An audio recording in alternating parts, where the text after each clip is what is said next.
Hey guys, welcome back to another FatMike Chicago Sports Show. Before we get started tonight, just got to give thanks to all the sponsors that make this show happen. My guys Nick and Ivy over at Nick and Ivy Brewing in downtown Lockport, making the best beer around. The Jonathan Darren Real Estate Company over at Coldwell Banker Real Estate Group, absolutely phenomenal. We got Susie Sheehan and the State Farm Agency in Lockport, absolutely awesome people. Go there, they'll give you the Fat Mike markdown. We also have my guy Mark Berardi and Associates getting everything going for us as well. Absolutely phenomenal people. Make sure you guys tune in. Make sure you guys give these guys a look. Go to them because they're absolutely phenomenal. The Cupcakery Bakery in downtown Lockport. So many people. White Oak Farm Venue. The list goes on and on and on. And on that note, guys, we're going to get this show on the road because we got a lot of stuff to get into tonight. So you guys sit tight. Here we go. You are listening to 1252 Sports Entertainment. Parental discretion may be advised.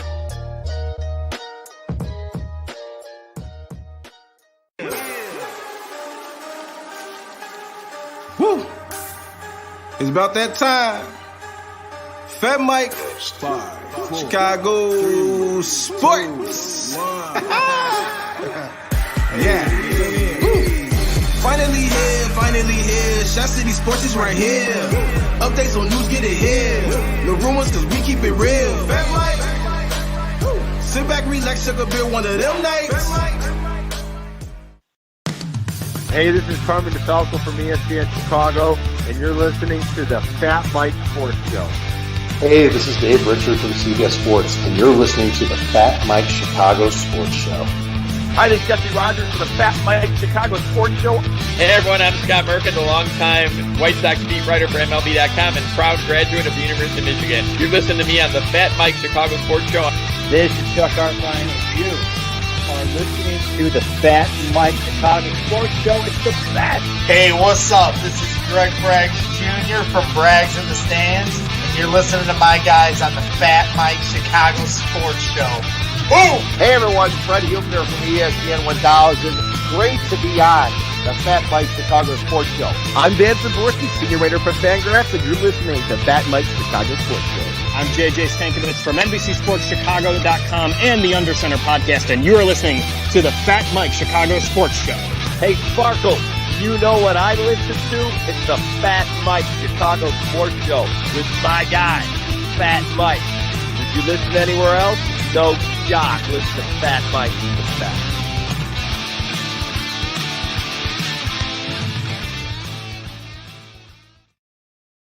Everybody, I'm back. What's going on? It was a hellish week last week. I had to do a lot of defragging, getting all the porn off my computer, but it's gone.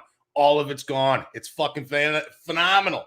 Everything's running super fast. There's no more weird dildo ads and no more weird, big fake titty torsos and everything like that. Everything's good to go. We're all clean. Nothing's popping up at me no more. So I'm back and better in action. We got a lot of shit to get into tonight. We have our guy. He's sitting there already waiting in the green room, blue room, whatever you want to call it. Our guy from over at ESPN Chicago 1000, ESPN Chicago, John Jurkovic with us again tonight. He's a regular at this point now. He's been on the show, I don't know, 3-4 times already, and it's fucking awesome having him on here with me because you know what? Whenever Johnny's here, whenever the good kid is here, it's always full of laughs. So I'm going to bring him in right now, and we're going to get right into Bears talk, guys. Johnny, what's going on, my man? How we doing? Well, I just heard the voice of 20 douchebags on your fucking show, and not one of them was Johnny the good kid, not Johnny Handsome. We got to take excavator. Johnny, we got to nobody. No Yurko was on there. I heard a lot of that. We got to get that going, man. You've been on some really important shows, though. You've been on some really important shows, so I couldn't ask you that question. I heard others from my radio station. You know what? I didn't hear me. We'll get Johnny you on there. We got to say Johnny football. Johnny 8-pitch. I didn't hear the good kid on there at all. We'll get you going. Well, I'll get you on there. All right, no, it's okay though. I love it. Late. Great introduction. I like the theme song. It's all good. It's fantastic. Thank you. I appreciate it, John. Welcome back. Thank you again. Thank you again for joining us today, man. It's awesome because my melon is big. Yeah, you're a little close. It's all right. You get that big old dome, man. That's all right. That's all right though. It's always good. Thanks for coming back again, my man. We got a lot to talk about with this Bears team. See you again, my friend. Yeah. Well, the last time I think you saw me, I had this big old Bushman beard, right? No, I don't got it no more. No, I just got Yeah, well, listen, you got rid of it. You look like the guy from System of a Down. Oh, there we go. The lead singer. You had the big bushy beard. Now you've minimized a little bit, which is good. I had to. I'm sure the wife loves it. I'm sure the wife loves it. The whole reason why I shaved that puppy on down was for the fact because I didn't want to have that stupid tan on my wedding day of where a beard used to be. I get it. I understand. You know? Listen, has your wife ever said, "Wiggle your ears, my thighs itch"?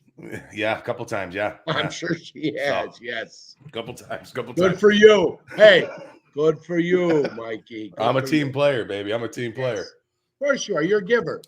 Always. Of course. Absolutely. Always. You gotta be. So, John, this Bears team, man, they're in a rut right now. Losing 3 in a row here. Justin Fields seemed to look like he bounced back a little bit last week. Had a really nice game running the ball out of the pocket, creating plays on a bunch of rollouts. Some are saying that it's the best game that he's played thus far. I'm in agreement with that. All right, but I still think those throws need to tighten up a little bit more. What are your thoughts on what you've seen? I thought the Detroit game is the best game he's played. That's I mean, the Detroit game is the best game he's played. He was under duress. He was under fire. I love the way he scrambled. Listen, the dynamic play is the one we're looking for. And that 4th and 1 where he scrambled and he scored a touchdown, that's why he's there, and that's why Andy Dalton is not there. Right. That's what he can give you. But when you have a 16-play drive, it's got to result in a touchdown.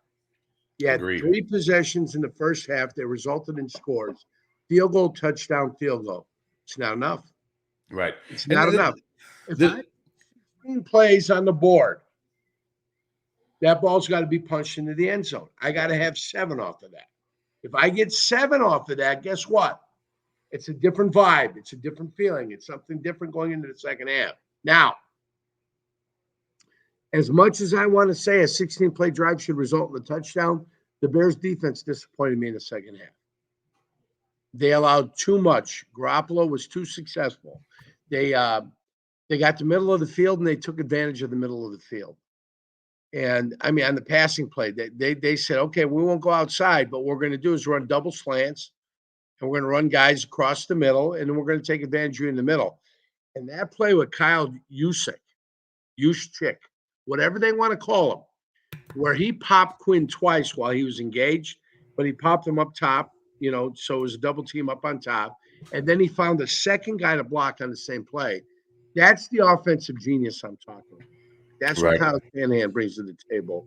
And that's what we don't see sometimes with what Matt Nagy's doing with this offense, or Bill Lazor, or what. So if you're going to be methodical with the offense, you're going to want to control the ball, you're going to want to run it, you've got to get 7. You can't settle for 3. And that's just the way it is. You got to score touchdowns. The Bears' problem is they're settling for field goals when they need 7. They got to get 7. With Matt Nagy being out due to COVID this week, how much do you think that calmed the nerves of Justin Fields being back there, or if any? Do you think that had any? I mean, guys, he rushed for 100 yards. He scrambled for 100 yards. He only threw for 175. And the big bomb that he threw, the big ball down the sidelines, he threw on a line drive. We got to put a little bit of air under that to give the wide receiver a chance to go ahead and catch the ball. That's stuff he's going to learn. I always say they had to make a decision on Mitch Trubisky after 3 years. Right. Okay, 3 years. Mitch got to play for 3, then you had to make a decision. Nobody's got to make a decision on Justin Fields for 3 years. So I'm not deciding that Justin Fields doesn't have it. That's not what I'm doing. What I'm telling you is that he's got to put air under the ball. He's got to put it up in the air and give his receiver a chance to catch these things on long term. Something he's going to learn over the course of time. I wish they were better. I wish the defense was healthy. The combination of the defense not being healthy and the offense not quite being there, let that game slip away. That's a 23-23 game. Why isn't, in your opinion, now this is the extra point. You've played a lot of football, my man. I mean, you played a lot of football. Why isn't this offense good? I mean, I know it has to be just more than O-line, right? It has to be just more than play calling. No. The offensive line, I'll be honest, the offensive line limits a lot of what you can do.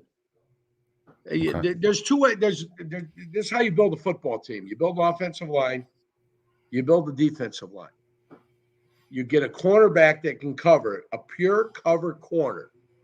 You get a pass rusher coming off one of your sides, and you get a left tackle who's a stud. That's the premise. The left tackle's a stud. You got a stud corner. You built your defensive line that can rush the passer, and you got an offensive line.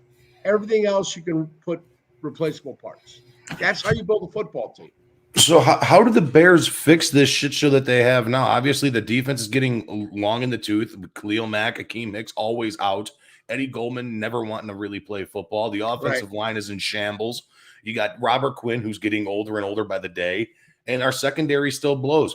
What is the very first thing that we got to do to become a competitive football team again? So listen, the combination of Mack and Quinn together is what propelled these guys in the first 5 games of the season, 6 games of the season.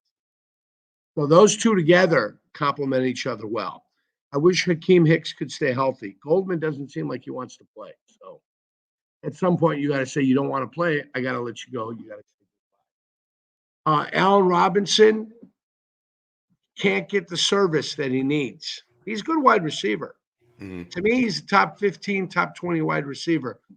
But if you're only getting 4 targets a game because that's what the offense wants to do, and you're sitting out on certain plays, because I saw him on the sideline, and they had 2 other wide receivers in there, it looks like the Bears have made a conscientious effort to say, because you wouldn't sign a long-term contract, we're not going to make you a major part of the offense. That's not Allen Robinson's fault. Right. That is the offensive coordinator and the head coach making a decision that we've got Allen Robinson for 1 year, and then we're going to move on from Allen Robinson. So then Allen Robinson's okay if that's what you want to do. I'm not going to complain about it, but don't cry that I'm not being as productive as I can be because you refuse to play me. Right. Mooney, I don't know if Mooney is as good as Robinson is. I don't know. And then the rest of the guys are just guys. And Cole Kmet, I never seen a guy fight the football more than Cole Kmet. I mean, even when he catches it, he's fighting it the whole way. Right. Yeah, I saw him catch in slow-mo. He didn't catch that ball till he's on the ground. It's like he's trying to beat the football up. What'd the football ever do to you, Cole Kmet? Nothing. Just catch it. Put it in there. Now, I saw Cole Kmet block also a couple of times on Bosa. He looked solid, and he hit him, and he smacked him in the mouth, and it was like, okay, that's pretty nice. Maybe he's still developing. Maybe I shouldn't expect more out of him. Maybe year 3, when the offense is a little bit better, it'll be okay. But right now, it's disjointed, you know? It's not rhythmic. It doesn't look good at times. And 16 plays, you don't score a touchdown, man, that's a problem. You got to get 7s. Multiply by 7. How do the Bears fix this? What is the main fix? Where do you start with this team? For me, I start on the offensive line. I mean, Jason Peters is doing, for a 39-year-old guy, this guy's like my hero. He's doing the best he can. This guy was fishing for redfish, right? And snook.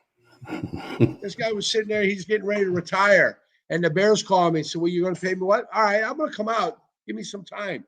This guy's a hero. Whitehair's getting kind of beat a little bit up. Mustafa's getting beat up a little bit. James Daniels. It must be in his contract where he's got to get 3 penalties a game. Maybe they put it as a bonus in there. If you get 3 penalties a game, we'll give you a bonus. I don't know what it is, but between him and Whitehair getting penalties, it bothers me. And listen, the guy at the right tackle, you're throwing anybody in there just trying to find a way to survive. And now you're going to go up to T.J. Watt against Pittsburgh, and this guy's going to be the guy coming off the corner.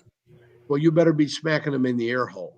It's going to be a tough matchup on Monday night. Because T.J. Watt's the only way you make things better is you build your O-lines, you build your D-lines, you give Justin Fields time to sit there and make decisions in the backfield. The receivers that are there, if he's got time and they get to run all their routes, have a chance. I think what's been proven over the course of time is Matt Nagy is not an offensive genius. That's it. It's okay. You've been here 4 years, and your offensive have been ranked from 26 down. Right. You're not an offensive genius. Whatever Andy Reid was giving you, you didn't retain. And you don't understand. You're not an offensive genius. It's okay. You've got to know that, and you've got to be able, and you've got to be willing to move on.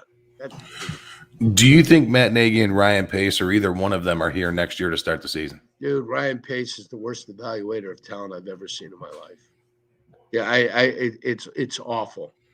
He couldn't draft an offensive lineman if an offensive lineman smacked him upside the head and said, I'm a stud. I mean, that's how bad he is. You just can't.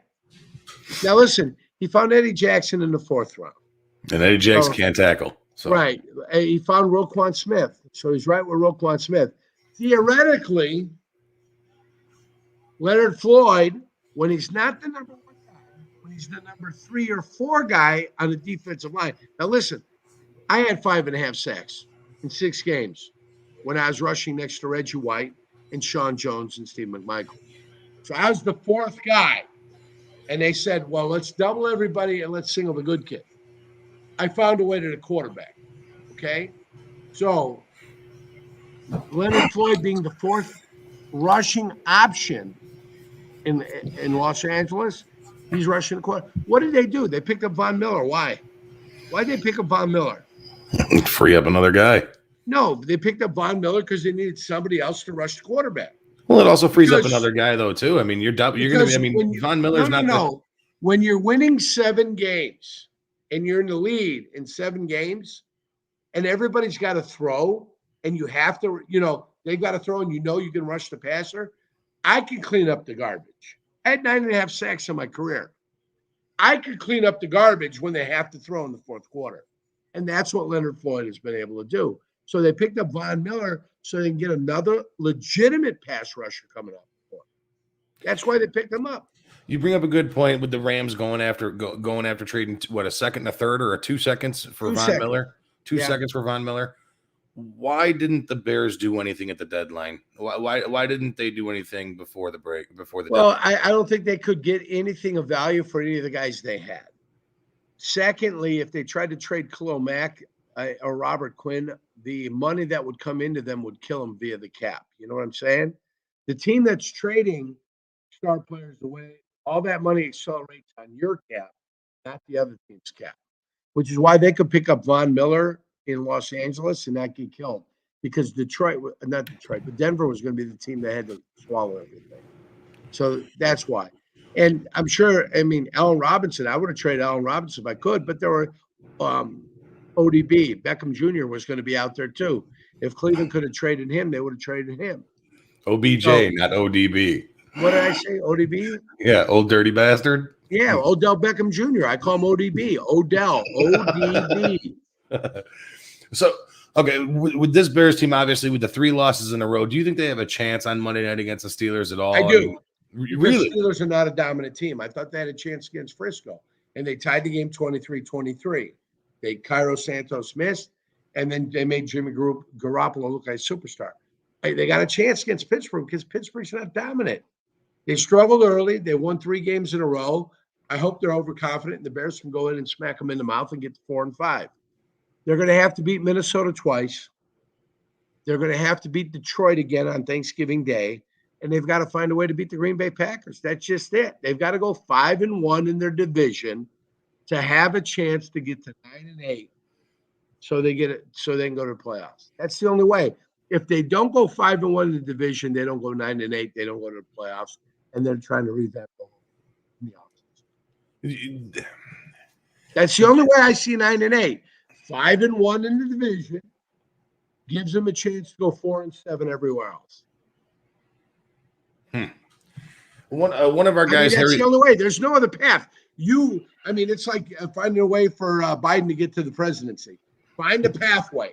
The only pathway for the Bears to get to the playoffs is to control their division. That's it. And do you think they can do that? Do you think they could beat Minnesota twice and knock Green Bay out in Lambeau? I think Minnesota's playing better football than they were earlier in the year. But the only way to get there is by doing that. If they can't do that, then they can't get to the playoffs. They can't finish 9-8. They'll finish 7-10, and they don't have a first-round pick, and they'll be trying to figure out what the hell is going on. If the Bears don't make the playoffs this year, is it a disappointment? I think it's a disappointment. Listen. So what I think is you can't, because our expectations, Jurko, our expectations going into the year there were none. Mine were 9-8. Expectations. It's 9-8. That's it. They were an average football team, but 9-8 gets you into the playoffs, right? My expectations were 9-8 with them going 5-1 in the division. That's it. I'm not asking for much. 4-7 with everybody else. Okay. So they've still got a chance to do that. I've got no expectations. But Justin Fields is not going to learn anything from Matt Nagy. So if they don't qualify for the playoffs, you got to blow it up. And Ryan Pace has got to go too. Ryan Pace is awful. I went to Eastern Illinois. Ryan Pace went to Eastern Illinois. Usually I'd sit there and I'd say, oh, I got to be a little bit, can't be too judgmental. But I've waited here for 6 years. And for 6 years, I've scratched my head and I said, what the blank is this guy doing? So if at the end of the season they don't make the playoffs, they finish 7-10, it is time for Matt Nagy to go. It is time for Ryan Pace. I don't care what the McClaskeys want to do with Ryan Pace. I don't care. They want him to build the new building in Arlington Heights. They want him to go out and check the concrete, make sure it's good composition, make sure there's enough rebar in there when they're laying it down, make sure that the angle of the roof is perfect to be able to, support the arch. Right. I don't care what they do. Do not have him make any more football decisions. That's all I ask. That's it. Doesn't matter. Just move him out. Let's get a new general manager, get a coach in here that's going to be in conjunction with what they've got going on. That's it. And I don't know if it's Eric Bieniemy. I want to stay away from the Andy Reid tree. I'm a little sick of the whole Matt Nagy hiring. Really ruined and tainted my. Yes. And I think that's what's hurting Bieniemy right now. I think Bieniemy could be a head coach. Greg Roman. I like the guy in Dallas. Any one of these guys. I like the kid. I like the dude up there and up in Buffalo, the offensive coordinator up there, Brian Daboll, right? Yeah, whoever. Kellen Moore, who's the guy down in Dallas. Hey, anybody but what I have now. I've watched Matt Nagy finish in the bottom quarter of the offense every single year. I've watched an offense that scores 22 points, and the whole world is telling me, hey, look how great the Chicago Bears are. Chicago Bears aren't great. Offensively, the Chicago Bears are the worst in the league. Okay? The worst. They're the bottom 5, which means they're terrible. They're terrible. And people are, well, what a great game. What a breakout game for Justin Fields. That's a breakout game? Quarterback on the other side threw for 332 yards. He scored 2 touchdowns rushing. Right. And you're telling me our guy had 100 yards rushing. He threw for no touchdown. And York, I find myself in this predicament as of lately, talking with my friends, talking with my family, trying to argue for Justin Fields, saying that the potential is there. The potential is there. I feel like I'm not saying Justin Fields is the problem. No, right. I know that. But like the same thing that I'm spewing out of my face right now, currently, the same stuff I'm spewing out of my face now is the same exact shit that Mitch Trubisky truthers were spewing out 2-3 years ago. Okay, and it's aggravating. So now it has to be Matt Nagy, right? Now I know Here's the difference, though. At some point, you've got to make a decision on Mitch Trubisky. And year 3 was when you had to make a decision. How many times did he miss Anthony Miller open? Anthony Miller's career was least destroyed. 5 times. Destroyed because Mitch Trubisky couldn't throw the ball to him on a 25-yard pass where he's wide open. He kept overthrowing. Anthony Miller's career is destroyed. Tried to play through a shoulder injury, right? But every time he was wide open, what happened? Mitch Trubisky, when he needed to throw a 25-yard ball, threw a 35-yard ball. And they became frustrated. Now, he's a free agent, your guy, Mitch Trubisky, right? The market, capitalism, right? Free agency. Let's check the market. See what the market has to offer. You know what the market offered? $3 million to be a backup. $3 million to be a backup, and for the love of God, I hope you don't have to play in the regular season. Right. That's his job right now. $3 million, and we pray to God Josh Allen never gets injured. That's where you're at. That's Mitch Trubisky. And I know Mike, the pet shop boy, Mike North. Pet shop. Loves him. Westchester. Scott's Pet Shop, Westchester. Listen. He loves Trubisky. Mike loves Trubisky. We'll see in the offseason what happens. But I don't know if there's a market for Mitch Trubisky as a starter. I do think there'll be a market for Mitch Trubisky as a backup for the rest of his career, though. He could play 17 years as a guy that you never want to see in a game. And that's fine. You can have a great career there, great pension. Right. Great 401k. Chase Daniel. Nice annuity. They got annuities now. I just got my annuity thing that I'm not eligible for the NFL. Well, I tell you, that annuity is going to be pretty good for those players. Severance pay, the whole ball wax over 17 years. Mitch Trubisky is going to be a very wealthy young man over the course of time. But whatever you do, for the love of God, don't put him in the game as a starter for more than 2 games. Because after that, everybody knows what the hell he's doing. And they're going to beat the living H out of him. And then the pet shop boy, my guy, Mikey North, he'll be shaking his head going, what happened to Mitch? All right. How are you, kid? You good? Yeah, no, I'm good, What happened man. to the golf tournament in August? I thought We're doing it. We're doing it again.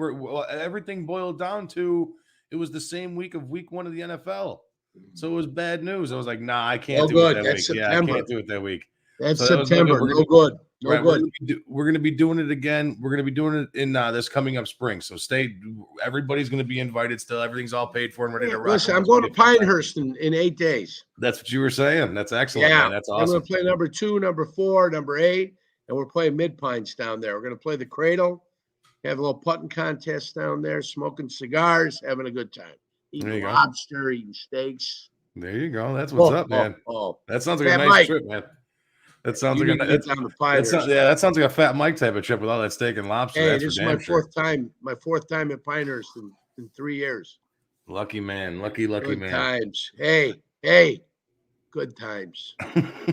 Before we cut you loose, John, I would like to talk to you about a little about the Blackhawks here. I know you're a big puckhead like me. I am. I'm not gonna touch base on all the bullshit that's already. I mean, it's been beaten. Yeah, it's already been decided.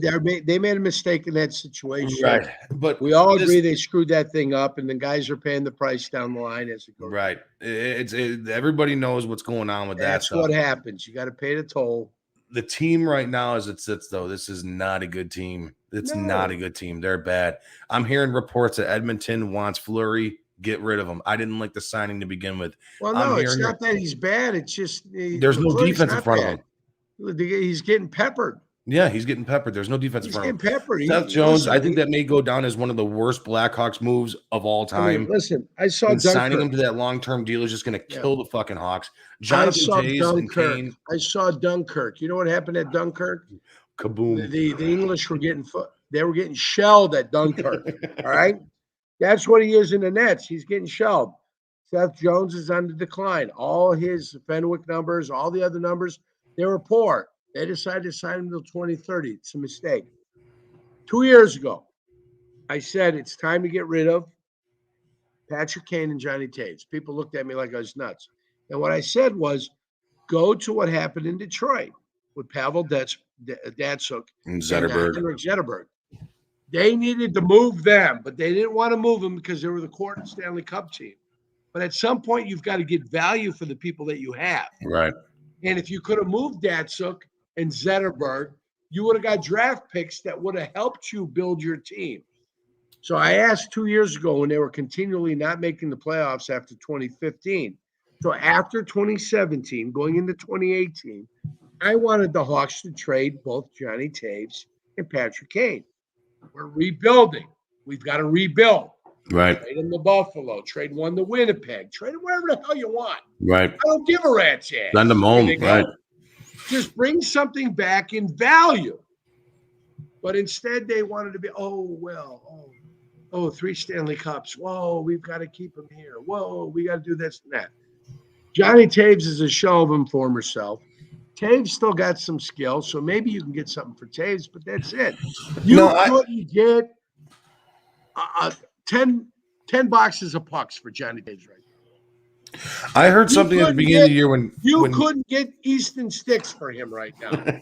Well, yeah, I mean, it's the same thing that kind of happened with the Cubs, no? I mean, it's the value of those guys have never been lower. They got rid of them for, I mean, literally guys that aren't going to be. When I was calling for the trade, right? No, I know. You can't trade them. Oh, they're Blackhawk legends. Blah blah blah blah blah blah blah blah. You trade people when they've got value. You don't trade them when they got no value. Especially when they were in no position to make the playoffs as it was. Garbage for Kane. That's do you think I'm hearing reports that they're going to strip Taves of the captaincy and all that other stuff. What? I don't know. That's still Captain Serious, right? Right. I'm just saying, it's stuff that I've read online. Well, who's going to be a captain if it's not Taves? I heard Seth Jones. Oh, sweet Jesus. Listen, we are going to be frustrated for the next 8 years with Seth Jones. Yep. You're going to put the C on his chest? Mm. I mean, if you put the C now, if you put the C on his chest, is that any worse than putting the C on Daze's chest? Mm-hmm. You broke out there real quick, Johnny. What's that? Yeah, you didn't have a better choice. When you put it on if you get rid of Kane and Taze, who's the best choice? Would it not be Seth Jones? Okay, listen, if you get rid of both of them, then you put it on Seth Jones. I won't argue. Right. I'd put it on Kirby Doc myself. I'd put Doc C on or Kirby DeBrincat. Doc. Or I'd put my C on DeBrincat. Yeah, I wouldn't put it on DeBrincat, Seth Jones. You put an A on Seth Jones, I don't have a problem with that. It's so frustrating watching this team, man. I mean, I throw them on and I get sick to my stomach. It's like, what the fuck is going on with this team right now? Being disgusted Jones, with the the Blackhawks is just starting. Oh, I know it. And it's because I'm used to such skill on the ice that they used to have. All right. Seth Jones, I swear to fucking Jesus, man. He tries to be every bit of what Brian Campbell was, and he just cannot do it. Yeah. That fucking guy is always out of position once he does not fall back on the ice at all. Can I tell you what we've got to look forward to? 70 games of crap. And right now you can buy tickets. Jurko, you can buy tickets right now for a Hawks game for $4, man. $4 on the side that the Hawks attacked twice. Listen, that's too expensive. I gave up my tickets after they won the championship in 2015 because I was getting a divorce. The lady called me and said, hey, are you going to get your tickets? I said, no. I know what happens after you guys win a championship. Things get sour. You start moving people you don't want to move, right? And things start to go bad. They didn't go bad right away. It took a couple of years, and they've been bad, and now they're simply bad. Now, I wouldn't pay. Listen, I've got, I don't know, I might have $2,000-3,000 in my pocket right now, right? I got some Stoichkis in here. I got some Union cards. I got the whole ball of wax. I got some blue ones. I wouldn't pay $10 right here. Look. I wouldn't pay $10 for a Hawks ticket right now. Can I tell you why? The thing is, parking, hot dog, and a beer is going to cost you fucking 3 times more. Hey, I got to pay $44 for beer for 4 guys in there. Right? I won't do it. $10 shit. I'm right set up. I won't pay $10 for a Hawks ticket right now. And if anybody's paying more than $10 for a Hawks ticket right now, you're a fool. Yep. And you're letting them be mediocre. And you're letting them do here. There's a 5. Okay, I wouldn't even pay a 5. All right, hold on. There's a single. And then I got a slew. Look, I got a slew of Stoichkis. Look at that. That's golfing money there, baby. A slew of Stoichkis that will never see their way into the Blackhawks' hand ever. For the love of God, for everything that is holy. The Blackhawks will not receive one of these for the rest of their existence from the good kid. All right? They got to know that. Right so here. You're saying maybe a 5. And I'm not canceling them. Your family can still win. Johnny, I appreciate you. Yeah, how about that, Mike? Yeah, I know it, man. I'm telling you. This the Blackhawks stink. Now I'll pay to go see the Bulls. The Bulls are playing hot ball right now, man. I mean, I know that the last time I checked, they were getting smoked by the Sixers. They got them again. It's a home and home. They're playing there, and then they get them at the place. You see, yeah, it'll be all right. I said earlier in the year before the Bulls started, I was watching them a little bit, and I think they have a legit chance to win 52 games this year. And that's no joke. Okay, well, the over-under is 43, so they don't have to win 52. I'm saying 52 games. So I got them over 43. I've got them at 45, 46, competing for a 4-5 slot. I guess what I'm saying is they're so much better than they were last year by adding these pieces in Caruso and DeRozan and Ball. All right. So much better. And then Vucevic, too. All right. How can they not win? But it's 10 still games a jump. More than half the. It's a jump. if you can make a 20% improvement from the year before, it's great. You're asking them at 50 wins to make a 45% improvement. That's a lot. I think they can do it, though. And listen, I think if they don't win 50 games, I think that's a disappointment. If they can win 44, 45 games, you're happy. But, okay, so explain to me. I'm not the biggest basketball fan here. If I can do back handsprings, I would if they won 44. Explain this to me. I'm thinking you're 41-41. That's 82 games, right? That's your 500 team. Your average, yes. Your average. They were almost an average team last year. No, they weren't. How many games did they win last year? They weren't almost average last year. Oh, they were under 500. They were under 500. I think that's the point. They're under 500. They're like a 30-some-odd win team in a 72-game season. Okay? So what I'm telling you is when they make this market improvement this year, if they can get to be the 4 seed or the 5 seed, I think you're good. You're jumping for joy. Keep them out of the playing games where they're a 7 and 8 seed. That's it. All right, you're right. I forgot. Everything's been rosy so far. They're going to hit some bumps. They're going to face some adversity. Then we'll see how they respond. I forgot that last year still wasn't an 81-game season. Right, it was 72-game season. Yeah. But the Bulls were only 10 games under 500. They were 31 and 41. I like the way you said it. Only 10 games under. Yeah, only 10 games Such under. a sweetheart. 31 and 41. We're only 10 games under. Oh, my. Ooh-wee. So still, you're looking at them. If they played 82, they had a 136, right? They won 31. They were 31 and 41. They would have won 36 if they played 82. Okay. And I'm telling you, they're going to win 46 games. That is a market improvement from what they were last year. Right. Yeah. So 46 is a good number to stick with. I want to say losing Pat Williams is a big blow to this Bulls team. But it forces other people to play, though. Well, you're a big dude with injury. We always hear you talk about ESPN Chicago 1000, ESPN Chicago about injuries. That injury to Pat Williams on his left wrist. I mean, he has to have surgery on that and all that other good stuff. Do you think he'll be back ready in time for next year? Well, next year he will be, but he won't be like you're asking. What I think you want to ask me is, will he be available in March? Right. Yes. That's March what I'm saying. and April. Yes. I That's apologize. what we're hoping for.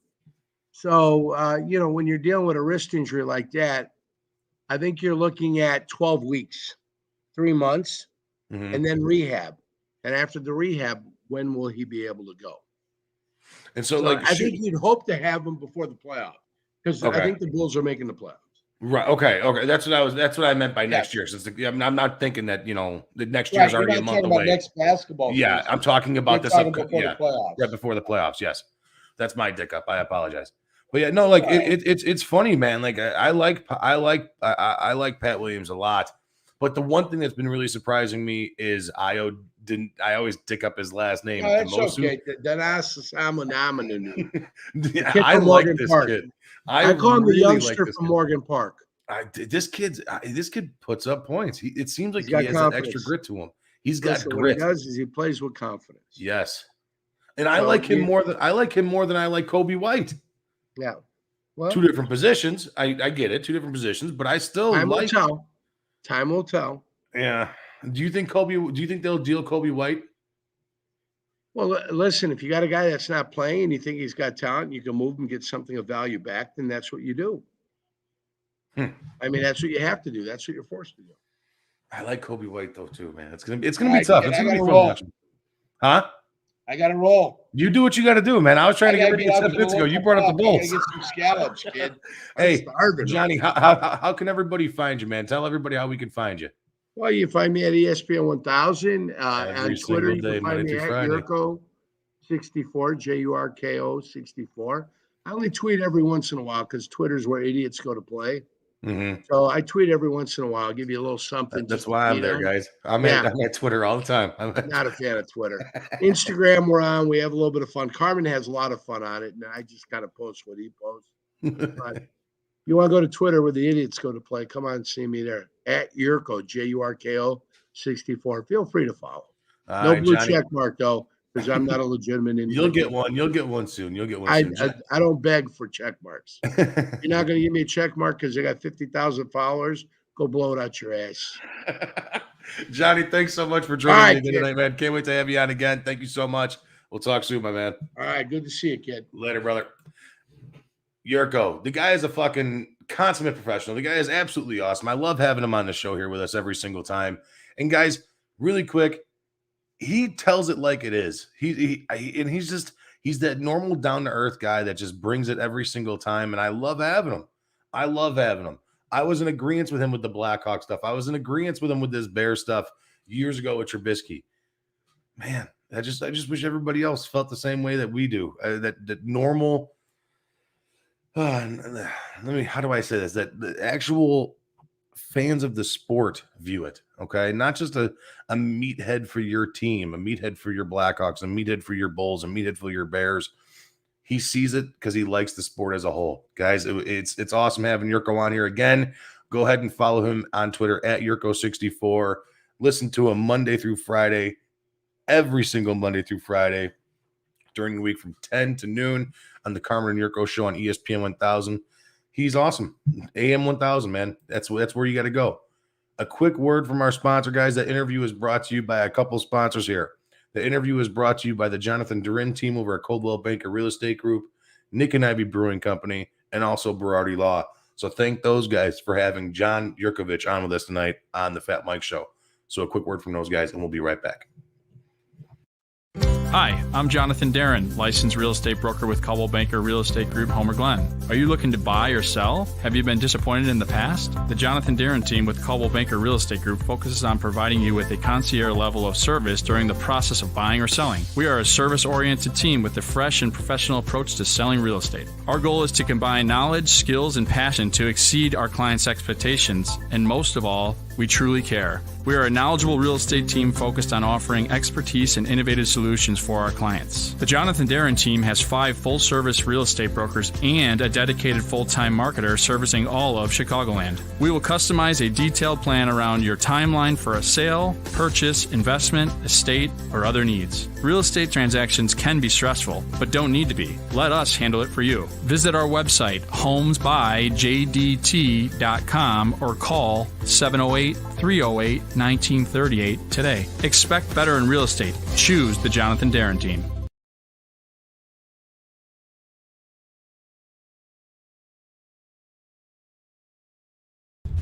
Hello, this is Paul from Nick and Ivy Brewing Company. We are located at 1026 South State Street in historic downtown Lockport, Illinois. We are very excited to be partnering up with the Fat Mike Chicago Sports Show as well as the 1252 brand because we are one of the few Chicagoland breweries that embrace sports and sports culture. Come in for a fresh brewed beer made right here in Lockport while catching the game of your favorite team. Stay for the live music that we have booked every weekend.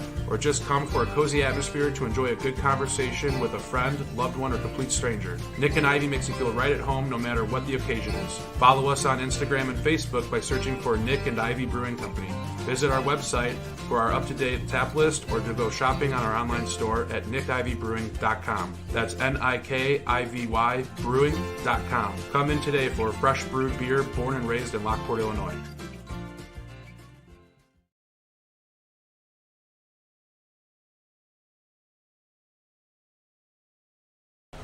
Real estate is hot right now, and you need an attorney to handle all of this. My guy, Mark Berardi, does this all day long. He's a straight shooter. There's no fancy language. He's just to the point. And he and his team get the deal done. There's no BS. He also does estate planning, trusts, wills, and power of attorney.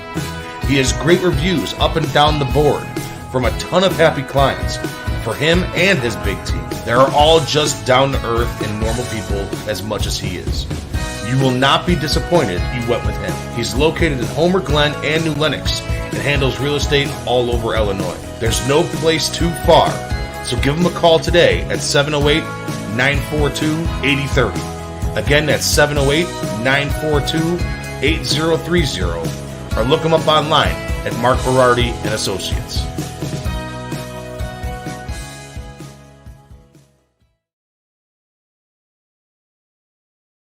All right. We're back. Thank you guys for waiting. Thank you for that quick little break.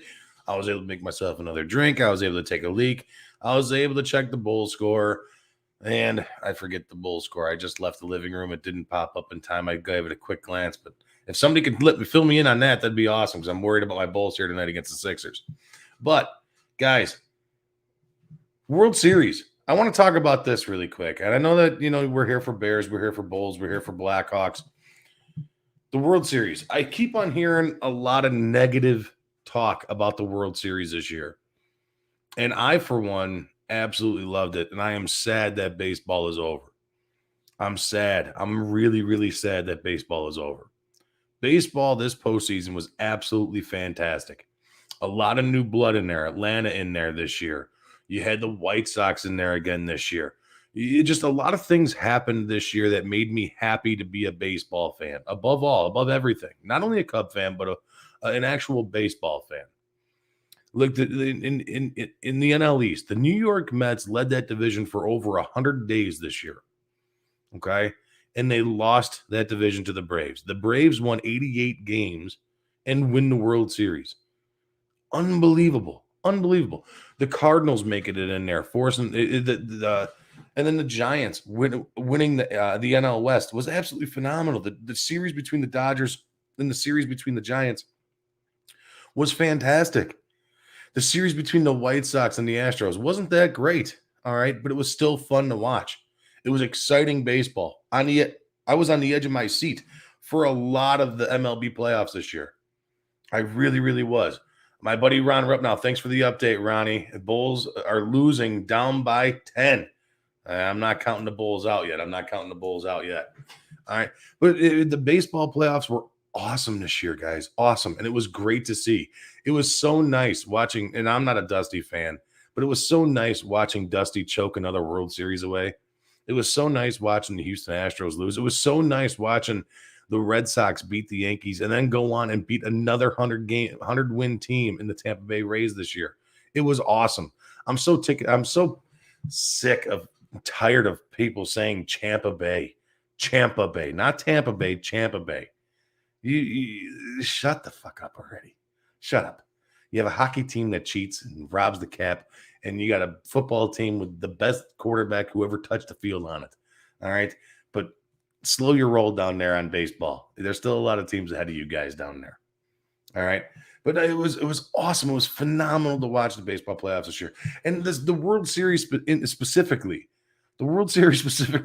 was honestly, I mean, yeah, the scores were outlandish and outrageous a little bit. You had a big win last night in Game 6, 7-0. But just the storybook of it all. You have Charlie Morton break his fucking leg in Game 1, finish out 16 more pitches on a broken leg.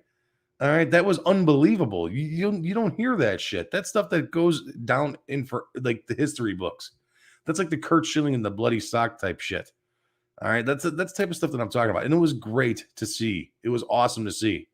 It was good to see Freddie Freeman get his World Series championship. And it's awesome. It's a great World Series. I'm happy that the Astros lost, but I'm sad. I am sad that baseball is over and I got to wait until March or the winter meetings to start picking up and getting my baseball fix again. But it was awesome. Congratulations, Atlanta. Congratulations, Freddie Freeman. Congratulations to the Braves. It was an awesome World Series. But yeah, guys, that pretty much wraps me up tonight. A great guest tonight. Jurko staying on a little bit longer than I anticipated him to. He's the one that brought up the Bulls. I just wanted to talk Blackhawks and Bears with him.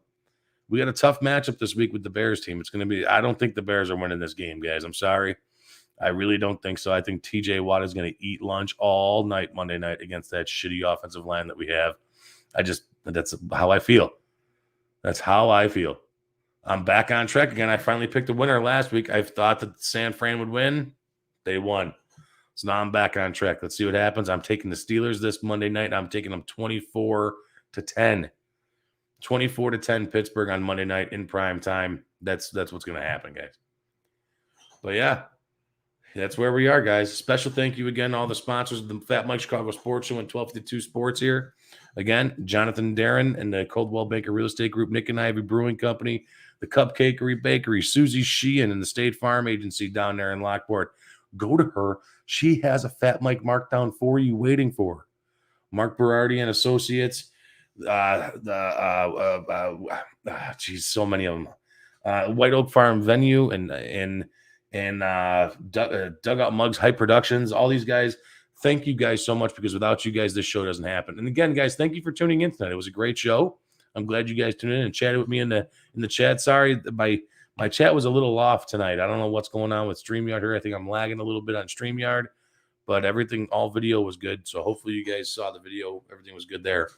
But yeah, thank you guys so much. Stay tuned for the shows that we have coming up this week. We got another Bears fan, Bear fan with a brain pregame show on tonight. The recap, or on tomorrow night, Thursday night. The recap show with Alan Bratcher. That's going to be another good one. I'm sure he's going to be talking a lot of Bears on there, guys. That's why it's called Bear Fan with a Brain. And then on Friday night, we have the world's best fantasy show with Jeff Schwartz, Andrew Tarbill, and our guy Tyler DeMouse. And don't forget, immediately after that, we have the over-under with Harry the Greek, Harry Berg. It's going to be a great night. Hopefully, Harry can bounce back this week. Harry, if you're listening, you got to bounce back this week. You got to have a bounce back week, buddy. You got to have a bounce back week. But on that note, guys, I'm out of here. You guys have a great night, and I will talk to you guys next Wednesday. All right? You guys be good. Get drunk on Sunday, get drunk on Monday, and I'll see you back on Wednesday. You guys take care. Have a good night.